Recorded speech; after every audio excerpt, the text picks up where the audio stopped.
ইবাদতের প্রকার তিনটা। কি প্রকার? হয় মুখে ইবাদত হয়, যেমন সুবহানাল্লাহ, আলহামদুলিল্লাহ, আল্লাহু আকবার, ইবাদত না? অন্তরের সাথে মিলে। অথবা অন্তরের সাথে মিলে কর্মকাণ্ডে, যেমন সালাত, হাত পা লাগে না সালাত পড়তে হলে। অথবা হজ, লাগে না হাত পা লাগতে হয়, হজ এবার অঙ্গ প্রত্যঙ্গের সাথে অন্তর মিলে ইবাদত হচ্ছে। অথবা শুধু অন্তর দিয়ে ইবাদত হয়, কেমন ধরেন মনে মনে আল্লাহকে ভালোবাসছেন, মনে মনে আল্লাহর উপর তাওয়াক্কুল করছেন, ইবাদত হয়েছে না? এগুলি কোনোটাই আপনি আল্লাহ ছাড়া অন্য কারোর জন্য যদি কোনো সামান্যতম অংশ দেন, আপনি মুশরিক হয়ে যাবেন। এগুলি আল্লাহ ছাড়া কেউ পেতে পারে না। সুতরাং আপনি আমি চিন্তা করে দেখি আমাদের সমাজের মধ্যে কত মানুষ শিরকের মধ্যে লিপ্ত আছে। আপনি একটু চিন্তা করে দেখবেন ইবাদতের কত প্রকার যে মানুষকে দিয়ে দিচ্ছে, আল্লাহ ছাড়া অন্য কারোর জন্য দিয়ে দিচ্ছে। এরা কিন্তু আসলে মুশরিক, এরা শিরিক করছে। এদেরকে বুঝাতে হবে যে এটা শিরিক। এরা বসলে আমরা কাউকে নির্ধারণ করার আগে বলবেন না মুশরিক, আপনি মুশরিক এটা বলবেন না, কারণ তার ভুল থাকতে পারে। তাকে জানাতে হবে এবং তাকে সঠিকটা বুঝাতে হবে। এই যে দেখেন অনেকে দেখবেন যে তাগা বাঁধে না গলার মধ্যে, হাতের মধ্যে, কোমরের মধ্যে, এইটাও কিন্তু শিরিক। কেন শিরিক জানেন? আপনি মনে করছেন এটা দ্বারা কি হচ্ছে, উপকার আছে, এটা দ্বারা ক্ষতি নিরোধ হবে। উপকার ক্ষতি নিরোধ কে করতে পারে? আল্লাহ। আপনি কারে দিচ্ছেন? তাগারে দিচ্ছেন। তাগা তো আপনি নিজে হাতে লাগাইছেন, কত আপনি বোকা। এই তাগা আপনার কিছুই করতে পারে না। তাগার নাম গন্ধ নাই অনেক বহু মানুষ, তার কোনো ক্ষতি হচ্ছে। আপনি বোকার মতো এতগুলি তাবিজ এতগুলি লটকে রাখছেন, হ্যাঁ, কড়ি এতগুলি লটকে রাখছেন। কেউ দেখা যায় গাছের ছাল বাকল সব মাথা হাতের মধ্যে, কেউ কাইটার ভিতরে ঢুকাই ফেলছে গার ভিতরে, মানে পাগল হয়ে গেছে মানুষগুলো, শিরিক করতেছে অথচ খবর নাই। এই জাতীয় মানুষের অভাব নাই। এই শিরিক যদি কোনো আপনার সমাজের মধ্যে থাকে তো আপনার আর বেশি দূর যাওয়া লাগবে না। এই সমাজের মানুষ শিরকে লিপ্ত হয়ে গেছে এবং তারা জাহান্নামে যাওয়ার জন্য আপনার পরিবার সহ সবাইকে ধীরে ধীরে জাহান্নামের দিকে নিয়ে যাবে, কারণ তারা মানুষকে বিভ্রান্ত করবেই। তা এমন কি এমন অবস্থা হয়ে গেছে, এটার বিরুদ্ধে বললে আপনি ওহাবি, এটার বিরুদ্ধে বললে, আর এটা করবে যে সে সুন্নি। সে কিসের সুন্নি? সুরুনি নাকি কিসের সুন্নি, কিসের? সে তো পুরো শিরিক করে যাচ্ছে। আর এটা এমন এমন বাহারি নাম দিবে নিজেদের, যে বাহারি নাম আপনি শুনে আশ্চর্য হয়ে যাবেন, আহলে সুন্নাহ ওয়াল জামাত। হ্যাঁ, আহলে সুন্নাহ ওয়াল জামাত, এরা বলে আহলে সুন্নাহ জামাত। কিসের আহলে সুন্নাহ ওয়াল জামাত? মিথ্যুক। সুন্নত নয়, জামাত নয় তার কাছে। সুন্নত হচ্ছে রাসূলুল্লাহ সাল্লাল্লাহু আলাইহি ওয়াসাল্লামের আদর্শ, আর জামাত হচ্ছে সাহাবায়ে কেরাম। তো কোনোটাই তো করতে পারে না সে। আহলে সুন্নাহ ওয়াল জামাত কোনো ব্যক্তি বা গোষ্ঠী বা দলের নাম হইতে পারে না, সেটা হচ্ছে মানহাজের নাম, অনুসরণের নাম। রাসূলুল্লাহ সাল্লাল্লাহু আলাইহি ওয়াসাল্লামের সুন্নাত আদর্শ যে ব্যক্তি মেনে চলবে, সুন্নাহ বলতে এখানে ফরজ ও ওয়াজিবের সুন্নাহ বোঝানো হয়নি। যারা রাসূলুল্লাহ সাল্লাল্লাহু আলাইহি ওয়াসাল্লাম আদর্শ মেনে চলে তারা হচ্ছে আহলুস সুন্নাহ। সাথে শুধু আহলুস সুন্নাহ, কারণ আদর্শ মানতে হলে একটা মাপকাঠি লাগে। মাপকাঠি হচ্ছে কারা? সাহাবায়ে কেরাম। এই সাহাবায়ে কেরাম হচ্ছেন, এই জন্য আল্লাহ তাআলা বলেই দিয়েছেন, ফাইন আমানু বিমিসলি মা আমানতুম বি ফাকাদ ইহতাদাউ। এরা যেভাবে ঈমান আনছে, যদি তোমরা এইভাবে ঈমান আনো তাহলে হেদায়েত পাবে।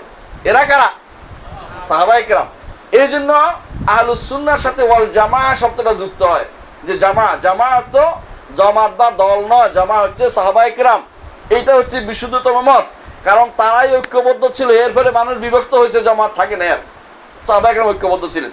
তাহলে বোঝা গেল আহলুস সুন্নাহ ওয়াল জামাআহ বলতে এরা নিজেদের নাম ডাকলেই হবে না। এটা কিরকম জানেন? কালা মিয়ার নাম রাখছে লাল মিয়া, তাই না?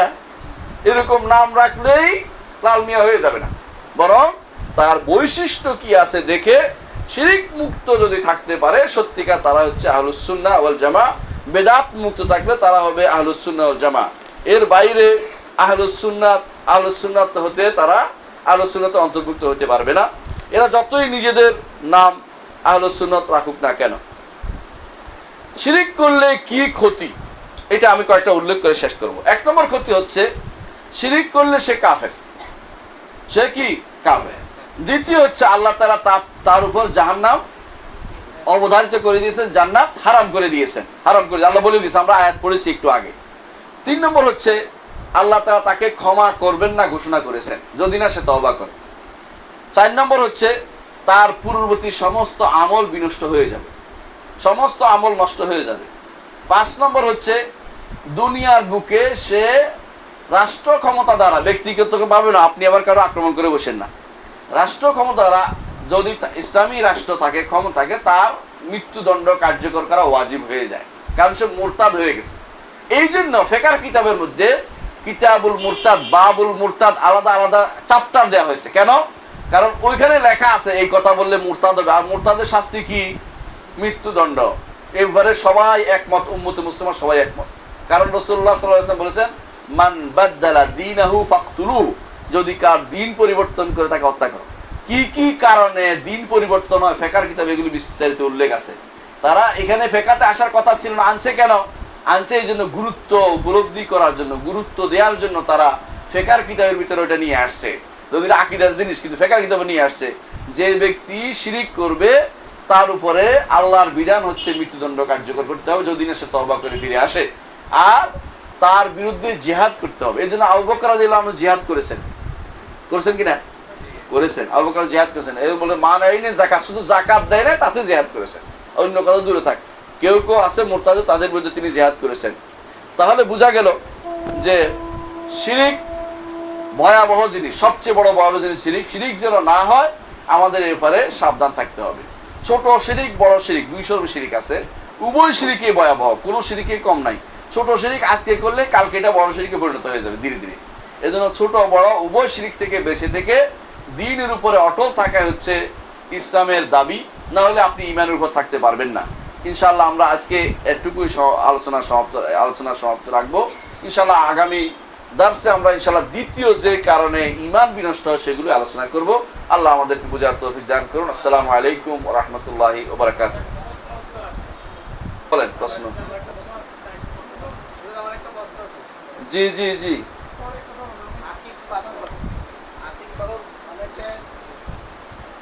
বলেন।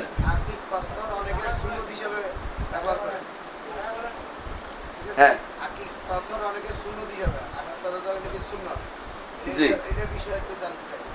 আকিক পাথরের বিষয়ে আপনি জানতে চাচ্ছেন, সুন্দর প্রশ্ন। আকিক পাথরের কোনো বৈশিষ্ট্য নাই। আকিক পাথর বলতে রাসূলুল্লাহ সাল্লাল্লাহু আলাইহি ওয়াসাল্লাম কিছু ব্যবহার করেন নাই।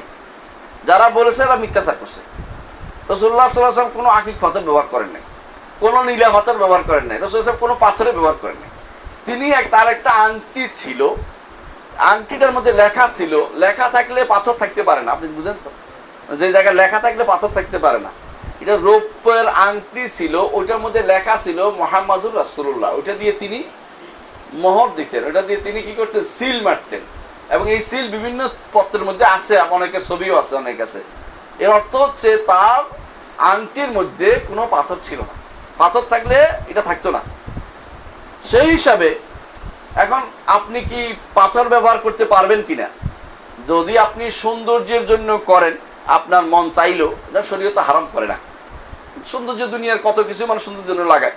ঘরের মধ্যে আপনি কি লাগাবেন, এটা যেমন গায়ের মধ্যে আপনি কি লাগাবেন, এটা হারামের ভিতরে পড়ে না। কিন্তু সমস্যা হচ্ছে এটা, বেশিরভাগ যারা এই পাথর অনুসরণ করে, পাথর চলে, তারা মনে করে পাথরে ভাগ্য ফেরে। এটা একটা শিরকের একটা কারণ, শিরক। এই জন্য লেখা থাকে পাথরে ভাগ্য ফেরে, লেখা থাকে। ওই আমরা বলছি না শিরকের একটা কিছু, যেটা আল্লাহর ক্ষমতাকে অন্যকে দেয়া। পাথরে ভাগ্য ফেরা যারা মনে করে তারা শিরিক করতেছে। এই জন্য পাথর ব্যবহার করা, আকিক হোক, নীলা হোক অথবা বিলা হোক, যত রকমের যে পাথর হোক না কেন, যদি এর দ্বারা উপকার বা অপকার বিশ্বাস করা হয়, শিরিক হয়ে যাবে। কারণ পাথরে কোনো উপকার করে না, পাথর কোনো কাজেরই না, পাথর কিছুই করতে পারে না, এটা বিশ্বাস করতে হবে। পাথর কোনো উপকার করতে পারে না, পাথর উপকার করতে পারে না। আকিক একটা ঘটনা আছে। আকিক হচ্ছে মদিনার একটা উপত্যকার নাম। মসজিদ নবীর পশ্চিম পাশে আমাদের মদিনা ইউনিভার্সিটির সামনে যে একটা নিচু এলাকা, এটার নাম হচ্ছে আকিক। এই আকিক এলাকাতে তখনকার দিনে হরিণ পাওয়া যেত। তো রাসূলুল্লাহ সাল্লাল্লাহু আলাইহি ওয়াসাল্লাম সেখানে তিনি যারা হরিণ শিকার করতো তাদেরকে উৎসাহ দিতেন যে তোমরা ওই এলাকায় যাও, আকিকে যাও। আকিক উপত্যকার নাম, আকিক পাথরের নাম না। তো ওখানে ছিল তাখাইয়ামু বিল আকিক, আকিকে গিয়ে তোমরা খিমা বেঁধে থাকো, যাতে করে তোমরা কি করো? শিকার ধরতে পারো। তো আরবি ভাষায় তখনকার দিনে উপরে নিচে নোক্তা দেওয়া হতো না, ফোঁটা দেওয়া হতো না। তো তাকাইয়ামুটাকে একজন পড়লো তাকাত্তামু, অর্থাৎ আংটি বানাও আকিক দিয়ে। এখন আকিক কোথায় পাইছে? পাথরের নাম আকিক। আগে ছিল উপত্যকা আকিক, এখন হয়ে গেছে পাথর আকিক। এখন হয়ে গেছে আংটি লাগাও, আকিক আংটি লাগাও। এটা কিন্তু ইমাম আবু হেলাল আসকারী তার একটা কিতাব আছে তাসহিফাতুল মুহাদ্দিসিন, মুহাদ্দিসিনরা যা উল্টাপাল্টা করছে ভুলে, এইটার মধ্যে এটা একটা যে ভুল বুঝছে, এটা ভুল বুঝে এটা এখন পাথর ব্যবসায়ীদের একটা কোয়া বার হয়েছে, বুঝছেন না? পাথর ব্যবসায়ীরা এখন আকিক নিয়ে আসে, নীলা নিয়ে আসে, পিলা নিয়ে আসে, এবার আপনার কাছে এটা বললেই হবে, এটা বললে শিরিক ব্যবসা করতেছে, নাউযুবিল্লাহ। এই জন্য আকিক ব্যবসা করা যাবে না। বুঝে আসছে কথা? আকিক কোনো পাথরের নাম না, আকিক একটা আসলে উপত্যকার নাম। এরা যেটা নাম দিলে হলো একটা আকিক পাথর করে বেচতেছে, আর বলে যে এটা দুধের মধ্যে ভিজিয়ে রাখতে হয়। ফাইজলামি পাইছে নাকি? দুধের এত কম দাম নাকি? এটা সুন্নত না, রাসূল সাল্লাল্লাহু আলাইহি ওয়াসাল্লাম করে না, এটা কেউ সাহাবী করছে প্রমাণ পাওয়া যায় না।